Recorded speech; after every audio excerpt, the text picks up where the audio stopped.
आज हमारे सामने डॉक्टर श्री मारियान वी रॉड्रिक्स की किताब क्रिस्ताचे देवत्व का एक बहुत ही दिलचस्प हिस्सा है। इसका शीर्षक है सृष्टिचा निर्माणकर्ता, और ये एक बहुत ही बड़ा और कह सकते हैं साहसिक दावा करता है। बिल्कुल। दावा ये है कि ब्रह्मांड का निर्माता जिसके बारे में हम पुराने नियम में पढ़ते हैं जी वो कोई और नहीं बल्कि वास्तव में ईसा मसीह है। हाँ, और ये वाकई में एक बहुत बड़ा दावा है। ये एक बहुत बड़ा दावा है क्योंकि ये दो अलग अलग धर्म ग्रंथों की दुनिया को एक ही व्यक्ति में केंद्रित कर देता है। ये स्रोत सिर्फ ये नहीं कह रहा कि ईसा मसीह दिव्य थे, बल्कि ये तर्क दे रहा है कि वही वो मूल रचनात्मक शक्ति हैं जिनसे सब कुछ अस्तित्व में आया। बिल्कुल। तो आज हमारा काम इस तर्क की कह सकते हैं बनावट को समझना है। लेखक एक बहुत ही व्यवस्थित तरीके से अपना मामला बनाता है, लगभग एक वकील की तरह।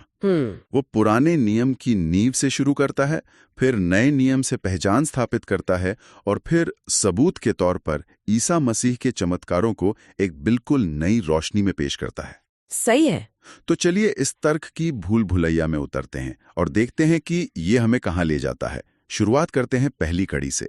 पुराना नियम निर्माता की तस्वीर कैसे पेश करता है? तो स्रोत जो है वो शुरू करता है उत्पत्ति ग्रंथ के बिल्कुल पहले वाक्य से। प्रारंभ में परमेश्वर ने आकाश और पृथ्वी की सृष्टि की। हाँ, ये तो सबको पता है। हाँ, लेकिन ये सिर्फ एक शुरुआती बिंदु है। स्रोत का तर्क इससे कहीं ज्यादा गहरा है। उसका कहना है कि ये सृष्टि कोई एक बार की घटना नहीं थी जो होकर खत्म हो गई। अच्छा, ये एक निरंतर चलने वाली प्रक्रिया है। मतलब सितारे बनाने जैसा नहीं कि एक बार बना दिए और बस काम खत्म। ठीक यही बात। स्रोत इस विचार पर जोर देता है कि आज भी हर जीव का बनना, हर कोशिका का विभाजन, मतलब हर माँ के गर्भ में एक जीवन का आकार लेना, वो सब उसी एक निर्माता के द्वारा, उसी के लिए और उसी के भीतर हो रहा है। ये एक सतत सक्रिय रचनात्मकता है। बिल्कुल। और इस शक्ति के पैमाने को स्थापित करने के लिए स्रोत यशाया की पुस्तक का हवाला देता है, जो निर्माता के चरित्र को और भी साफ करती है। हाँ, और यशाया के वो अंश तो वाकई में बहुत शक्तिशाली हैं। वो परमेश्वर को एक बहुत ही विशिष्ट रूप में दिखाते हैं। बहुत ज्यादा। स्रोत यशाया 44.24 का उल्लेख करता है, जहां ईश्वर कहते हैं, मैं परमेश्वर ने प्रत्येक वस्तु का निर्माण किया है। मैंने स्वयं आकाश को वहां रखा और पृथ्वी को अपने सामने फैलाया है। यहाँ स्वयं और अकेले जैसे शब्दों पर जोर है। हाँ, और फिर अध्याय 45 में ये और भी मजबूत हो जाता है। मैं अकेला ही परमेश्वर हूँ। मैंने प्रकाश का निर्माण किया और अंधकार का भी। मैंने शांति का निर्माण किया और संकटों का भी। अच्छा, तो यहाँ एक ऐसी निर्माता की तस्वीर उभरती है जो अकेला है, अद्वितीय है, और जिसकी शक्ति सिर्फ भौतिक चीजों पर नहीं बल्कि अस्तित्व के हर पहलू पर है, अच्छे और बुरे दोनों पर। सही है। ये वो पैमाना है जिस पर स्रोत ईसा मसीह को तौलने वाला है। बिल्कुल ठीक है। तो पुराने नियम में एक सर्वशक्तिमान अद्वितीय निर्माता की तस्वीर साफ है, लेकिन अब आता है सबसे बड़ा सवाल कि नया नियम इस तस्वीर को कैसे बदलता है। मतलब लेखक पुराने नियम के शक्तिशाली ईश्वर और गलील में घूमते एक बढ़ई के बेटे के बीच सीधा संबंध कैसे जोड़ता है? ये तो एक बहुत बड़ी वैचारिक छलांग लगती है। और यही इस पूरे विश्लेषण का केंद्रीय बिंदु है। वो पुल जो स्रोत पुराने नियम की नींव और नए नियम के रहस्योद्घाटन के बीच बनाता है।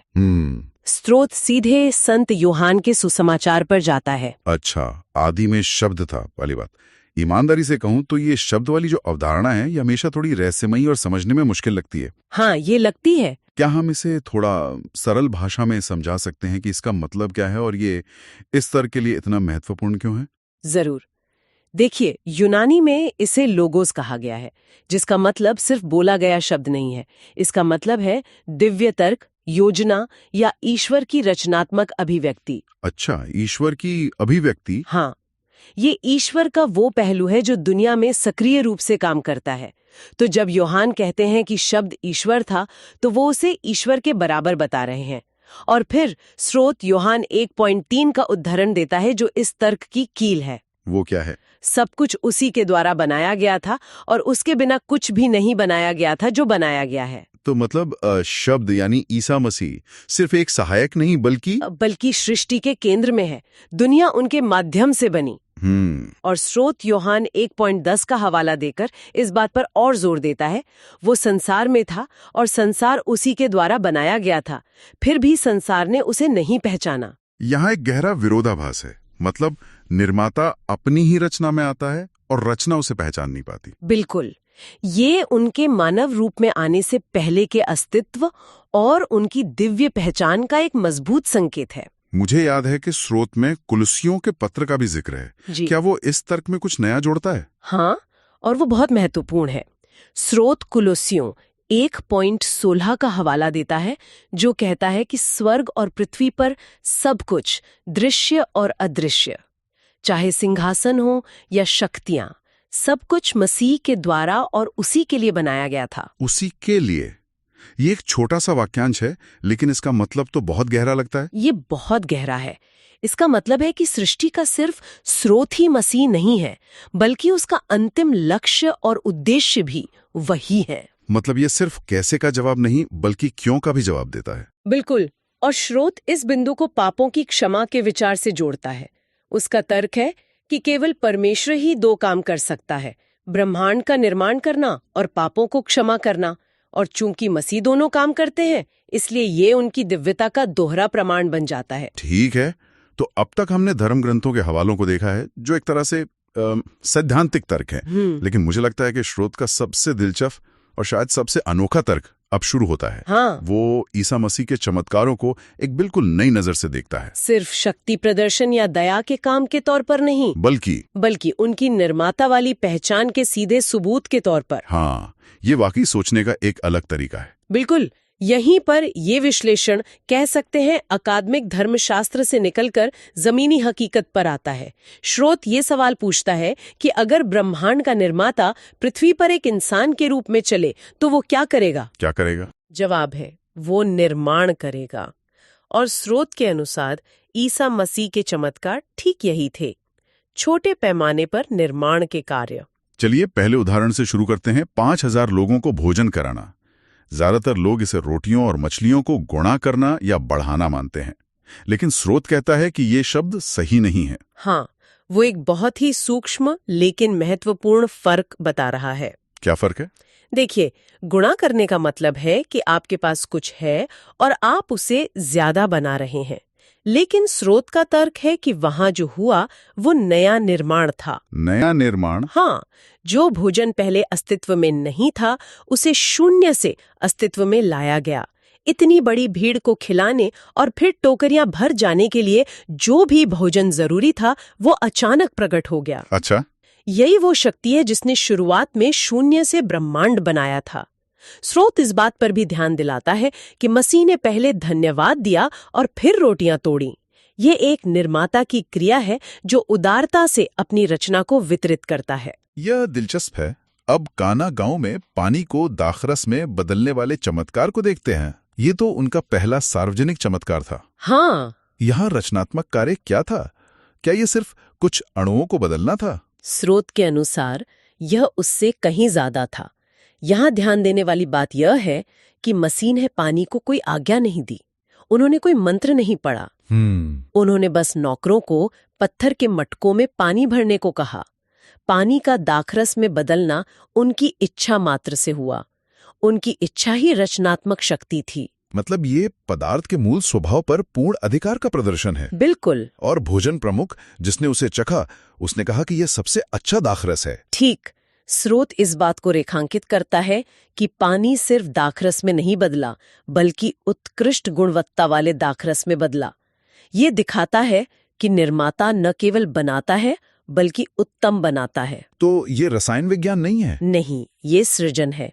यह पदार्थ पर ऐसा अधिकार है जो सिर्फ उसके बनाने वाले के पास हो सकता है। ये उदाहरण तो निर्जीव चीजों के निर्माण के हैं, लेकिन स्रोत आगे बढ़कर जीवन के निर्माण और पुनर्निर्माण के और भी शक्तिशाली उदाहरण देता है। हाँ। इनमें से एक है जन्म से अंधे व्यक्ति को दृष्टि देना। वो जो मिट्टी और थूक का इस्तेमाल करने वाला हिस्सा है, वो हमेशा मुझे थोड़ा अजीब लगा है। और स्रोत का तर्क है कि ये अजीब नहीं, बल्कि बहुत गहरा और प्रतीकात्मक है। कैसे? जब मैंने पहली बार पढ़ा कि मिट्टी से लेप बनाकर आंखें ठीक करना उत्पत्ति की कहानी का प्रतीक है, तो मुझे भी ये थोड़ा खिंचावा लगा। लेकिन स्रोत इसे बहुत मजबूती से जोड़ता है। वो हमें उत्पत्ति ग्रंथ में वापस ले जाता है, जहाँ परमेश्वर ने मिट्टी से पहले मनुष्य आदम को बनाया था। ओहो, तो ये लगभग वैसा ही है जैसे वो पहले सृजन की क्रिया को जानबूझकर दोहरा रहे हों। ठीक यही स्रोत का तर्क है। मसीह का जमीन पर थूकना, मिट्टी बनाना और उसे आंखों पर लगाना कोई मतलब एक यादृच्छिक कार्य नहीं था। ये एक जानबूझकर किया गया रचनात्मक कार्य था। वो उस व्यक्ति की आंखों को ठीक नहीं कर रहे थे, वो उसकी आंखों को निर्मित कर रहे थे। मतलब उन अंगों का सृजन जो जन्म से मौजूद नहीं थे या फिर निष्क्रिय थे। बिल्कुल। और उस व्यक्ति की अपनी गवाही इस बात का समर्थन करती है। उसने कहा, संसार की शुरुआत से कभी ये नहीं सुना गया कि किसी ने जन्म के अंधे की आंखें खोली हों। सही है। स्रोत के लिए ये बयान इस बात की पुष्टि करता है कि ये एक अभूतपूर्व रचनात्मक कार्य था, जो केवल वही कर सकता है जिसने पहली बार आंखें बनाई थीं। और अब शायद सबसे नाटकीय प्रमाण की ओर बढ़ते हैं, जिसकी ओर स्रोत इशारा करता है, लाजर को पुनर्जीवित करना। हाँ, ये कहानी बहुत जानी पहचानी है, लेकिन इसे एक निर्माता के दृष्टिकोण से देखना, ये तो पूरी तरह से अलग बात है। बिल्कुल। यहाँ संदर्भ भी सब कुछ है। स्रोत इस बात पर बहुत जोर देता है कि लाजर को मरे हुए 4 दिन हो चुके थे। हाँ, उसकी बहन मार्था खुद कहती है, प्रभु अब तक तो उसमें से दुर्गंध आ रही होगी। सही कहा। इसका मतलब है कि शरीर का विघटन मतलब सड़ने की प्रक्रिया शुरू हो चुकी थी। ये किसी को नींद से जगाना या किसी के दिल को फिर से चालू करना नहीं था। तो ये जीवन और मृत्यु के बीच की रेखा को पार करने से कहीं ज्यादा था। ये तो क्षय और विघटन की प्रक्रिया को उलटने जैसा था। बहुत ज्यादा। ये क्षय को उलटने और जीवन को फिर से बनाने के बारे में था।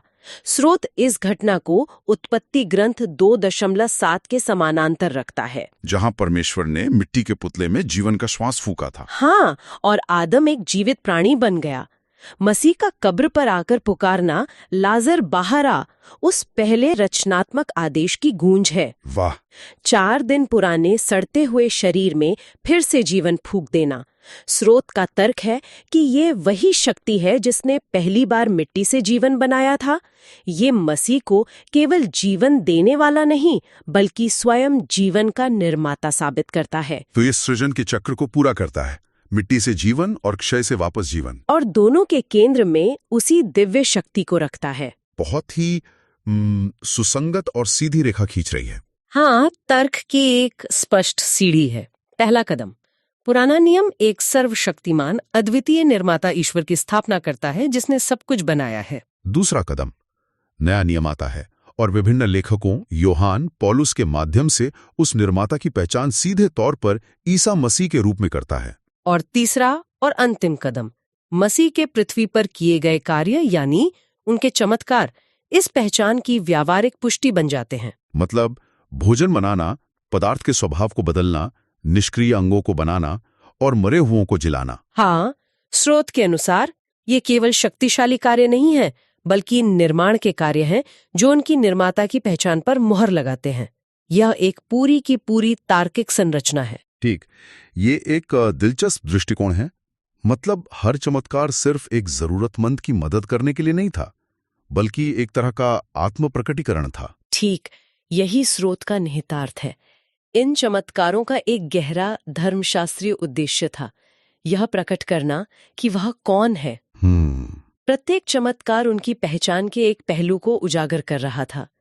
जब उन्होंने भोजन बनाया तो उन्होंने दिखाया कि वे जीवन के स्रोत हैं। जब उन्होंने पानी को दाखरस में बदला तो उन्होंने दिखाया कि वे पदार्थ के स्वामी हैं। जब उन्होंने अंधे को आंखें दी तो उन्होंने दिखाया कि वे शरीर के निर्माता हैं। और जब उन्होंने लाजर को जिलाया तो उन्होंने दिखाया कि वे स्वयं जीवन हैं। अगर हम इसे एक बड़े परिप्रेक्ष्य में देखें तो ये एक महत्वपूर्ण सवाल खड़ा करता है। बिल्कुल, यह विश्लेषण हमें एक गहरे विचार के साथ छोड़ देता है। अगर हम इस स्रोत के तर्क को स्वीकार करते हैं कि ये कार्य केवल दया के कार्य नहीं बल्कि पहचान की घोषणाएं थीं, तो यह हमें चीजों को एक अलग नजरिए से देखने पर मजबूर करता है। मतलब ये चमत्कार केवल एक समस्या को हल करने के लिए नहीं थे। नहीं, शराब की कमी, बीमारी या मौत जैसी समस्याओं को हल करने के लिए तो थे ही, पर वो उस सबसे बड़े सवाल का जवाब देने के लिए भी थे जो लोग उनसे पूछ रहे थे, आप कौन हैं? अच्छा। और इस स्रोत के अनुसार निर्माण के इन छोटे छोटे कार्यों के माध्यम से वे चुपचाप और फिर भी शक्तिशाली रूप से कह रहे थे, मैं ही निर्माता हूँ। ये हमारे श्रोताओं के लिए सोचने के लिए एक बिंदु छोड़ता है। हमारे अपने जीवन में हम जो करते हैं वो इस बात का कितना बड़ा प्रतिबिंब है कि हम वास्तव में कौन हैं? क्या हमारे कार्य हमारी पहचान की सच्ची गवाही देते हैं? Subscribe and press the bell for getting new updates.